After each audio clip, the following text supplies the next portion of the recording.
sadly there is still this sort of like small part of the fan base that I think every major franchise has. It's pretty toxic and sexist, frankly. Seem like they sharpen their knives for like a film like this.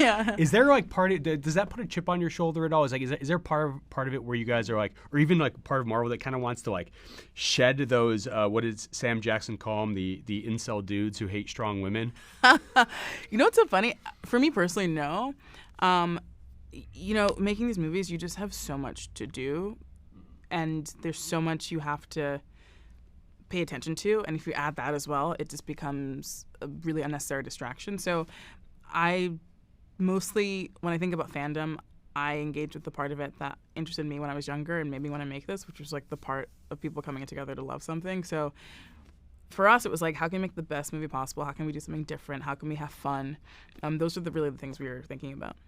Yeah. I do love whoever used the Beastie Boys Intergalactic on the trailer, because there's clearly a little double meaning there, because obviously thematically intergalactic. Yeah, but there's also the line, "Don't you tell me to smile," which is little Captain Marvel. Well, I'm gonna give credit to my editor Katrina Hedstrom, who is so great with needle drops, and she was like, "What if we did this on this scene?" And so it's also in the movie in a really fun scene. This is the biggest sort of female team up we've seen Marvel do yet.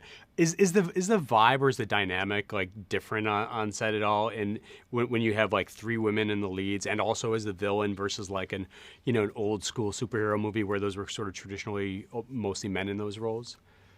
I just think it's wonderful, and it was a wonderful experience to have so many women in front of the camera and behind the scenes on this show. It was a completely collaborative environment. The vibe was really fun and relaxed, and at the end of the day, we're all just such fans of these characters that I think that's what really shines through.